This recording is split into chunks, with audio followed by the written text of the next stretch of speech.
The episode was supposed to be just another high-profile interview on James O'Brien's Full Disclosure podcast, a chance for Meghan Markle to share her latest philanthropic projects and talk about her upcoming documentary on women's empowerment. But what started as a calm, insightful discussion quickly turned into a fiery confrontation that left both Meghan and O'Brien visibly shaken, and ultimately led to Meghan being asked to leave mid-interview. When the cameras started rolling, Meghan appeared composed and confident, dressed in a cream-colored blouse and minimal jewelry. She smiled politely and thanked James for having her. "It's always wonderful to be in a space where honest conversations can happen," she said warmly. James O'Brien, known for his sharp intellect and probing questions, nodded but seemed ready to challenge her from the start. "Absolutely," he replied. "Honesty is key. That's what Full Disclosure is all about, truth without filters." For the first 10 minutes, the conversation was pleasant enough. Meghan spoke about her life in California with Prince Harry, their children Archie and Lilibet, and her efforts to build a new chapter rooted in compassion and purpose. She discussed her foundation's work with women's education and the challenges of navigating media scrutiny. But then, O'Brien shifted the tone. "Many critics," he began cautiously, "believe that despite your talk of privacy and peace, you've sought the spotlight through interviews, books, and now Netflix deals. How do you respond to those who say that you've become the very thing you claim to be escaping?" The air in the studio thickened. Meghan's smile faltered slightly. "That's a false narrative," she said, her voice steady but cold. "There's a difference between choosing to tell your story and being hunted by the press. I have the right, like anyone else, to reclaim my narrative." O'Brien leaned forward. "But if one keeps reclaiming their narrative on global platforms, Oprah, Netflix, Spotify, now here, doesn't that, in some way, contradict the idea of privacy?" Meghan's eyes narrowed. "James, with all due respect, privacy doesn't mean silence.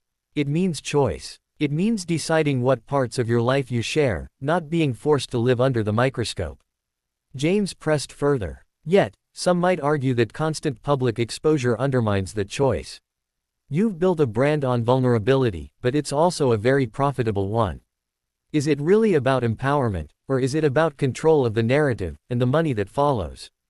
That question hit a nerve. Meghan's posture stiffened. "I find that question incredibly disrespectful," she said sharply. "Men in power tell their stories all the time, through books, shows, and interviews, and they're praised for it. When a woman does it, suddenly it's profitable manipulation. That double standard is exhausting." James didn't back down. "It's not about gender, it's about consistency. If you want to dismantle the system, shouldn't you also question your role within it?" Meghan let out a small, incredulous laugh. "So now I'm the system? That's quite a stretch, James. You're making assumptions about motives you don't understand." At this point, the tension was palpable. The producers behind the glass exchanged worried glances, unsure whether to intervene. But the conversation kept spiraling. James raised the topic of Meghan and Harry's ongoing rift with the royal family. "You've spoken openly about the lack of support you received. But have you ever reflected on the possibility that you and Harry may have alienated people by airing private family matters so publicly?" Meghan's voice turned icy. "We spoke about our experiences to shed light on institutional harm, not to attack individuals. If that makes people uncomfortable, perhaps they should ask why rather than blaming the victims." O'Brien's tone softened slightly but remained insistent. "But doesn't reconciliation require some measure of accountability on both sides?" That's when Meghan's composure finally cracked. "Accountability," she snapped. "Do you have any idea what it feels like to be silenced, gaslit, and portrayed as a villain for simply existing as a woman of color in that family? Don't talk to me about accountability, James. Talk to me about empathy." There was a stunned silence. The host seemed taken aback but maintained his calm. "I'm trying to," he said quietly. "Empathy also means hearing perspectives you may not agree with." Meghan crossed her arms. "I didn't come here to be interrogated. I came here to have a meaningful conversation. But it seems you've already decided who I am." When she stood up from her chair, the crew realized the situation had gone too far. The producers whispered into O'Brien's earpiece, suggesting they pause recording. James tried to de-escalate. "Meghan, please, let's take a break and continue after." But she cut him off. "No, thank you. I think we're done here." With that, Meghan removed her microphone and walked off the set, leaving behind a stunned host and crew. The tension lingered in the air long after she'd gone.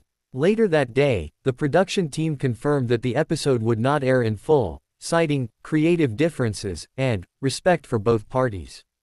Still, rumors quickly spread online, with social media users debating who was in the wrong, the probing journalist or the defensive Duchess. One thing was clear: what was meant to be a controlled, insightful interview had turned into one of the most explosive moments in full disclosure's history. The morning after the dramatic walkout, the internet was in chaos.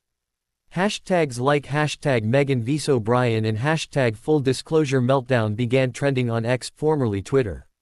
Clips of the tense exchange, secretly leaked by someone on the production crew, circulated widely. Meghan's sharp tone, her glare, and her sudden exit were replayed thousands of times across social media platforms. Public opinion split instantly. Some defended Meghan, arguing that James O'Brien had gone too far by cornering her with loaded questions. Others accused her of arrogance and hypocrisy, claiming she couldn't handle genuine criticism. By noon, both camps were at war online. Supporters called Meghan a woman standing up to media bullying, while critics labeled her the Queen of Contradictions. Meanwhile, in London, James O'Brien sat in his LBC studio, preparing for his live morning show. His producers looked uneasy. The night had been sleepless. They had received calls from network executives urging caution. "Don't pour gasoline on the fire," one of them had warned. But James wasn't one to shy away from controversy. As the red light went on, signaling the start of the live broadcast, James took a deep breath. "Good morning," he began. "There's been quite a lot of chatter online about my recent interview with Meghan Markle. For full disclosure, I want to clarify a few things." He paused, scanning the studio. "The purpose of my show has always been to ask honest questions, sometimes uncomfortable ones. I believe in transparency and dialogue, not performance. I didn't intend to offend the Duchess of Sussex, but journalism isn't about appeasement. It's about truth." The phone lines lit up immediately. The first caller, a woman from Manchester, spoke angrily. "James, you were condescending to her. Every time a woman speaks her mind, you twist it into manipulation. Shame on you." James listened patiently. "I appreciate your perspective," he said. "But asking a question isn't an attack, it's an invitation to think." Another caller, a man from Birmingham, chimed in next. "James, you were spot on. She's built an empire out of playing the victim." Someone finally said what we're all thinking. James sighed. "This isn't about taking sides. It's about how we handle power and publicity in the modern world." Across the Atlantic, Meghan was already drafting her own response. Her team at Archewell had been flooded with inquiries. Netflix wanted to know if the controversy would affect the release of her new documentary. Her publicist, Catherine, urged her to issue a calm statement, something measured, not emotional. But Meghan was furious. "They're twisting the truth again," she said, pacing her kitchen in Montecito. "He ambushed me with questions designed to provoke. And now the world sees his edit, not the reality." That afternoon, a statement appeared on her official website. Greater than, the Duchess of Sussex participated in what was presented as a thoughtful discussion about purpose and advocacy. Unfortunately, the tone and direction of the interview became unconstructive. She remains committed to open dialogue rooted in respect, empathy, and truth. It was diplomatic, almost sterile, the kind of statement that says much by saying little. Yet it didn't calm the storm. Within hours, tabloids published new headlines. "Meghan accuses O'Brien of ambush." Radio host responds, "I won't be silenced by royal PR." The tension only grew. Behind the scenes, full disclosure producers debated what to do with the footage. Legally, Meghan had signed release forms allowing the show to use the material. But ethically, airing the explosive exchange could be seen as exploiting her anger. After hours of deliberation, they decided to release an edited 20-minute version of the episode, cutting out the harshest moments but leaving enough to keep viewers hooked. When it premiered online, the response was electric. Over 2 million views in the first 24 hours. The YouTube comments section became a battlefield. "James handled it like a pro," one user wrote. "She lost her cool and walked away, that's on her." Another replied, "Typical media trap. You don't invite someone on for empathy just to embarrass them." By evening, Meghan's name was once again dominating global headlines. Even late-night comedians weighed in. One quipped, "At this point, Meghan's PR team deserves hazard pay." But amid the noise, one person who remained silent was Prince Harry. Sources close to him told The Guardian that he was deeply upset and concerned about the toll this was taking on Meghan. He reportedly advised her to let it go and focus on their upcoming charity event in New York. Still, the damage was done. Invitations to certain UK media events quietly disappeared. Brand sponsors hesitated. The public's perception of Meghan, already divided, seemed to fracture even more sharply. James O'Brien, on the other hand, saw a surge in listeners. His next episode of Full Disclosure was the most streamed in the show's history. Yet even he seemed uneasy about the attention. "This isn't triumph," he told a colleague off-air. "It's noise. I wanted a conversation, not a circus." A week later, Meghan finally addressed the incident directly during a private women's leadership conference in Los Angeles. Standing before a crowd of business leaders and activists, she spoke calmly but firmly. Greater than, when women use their voices, they're often told they're being emotional, difficult, or dramatic.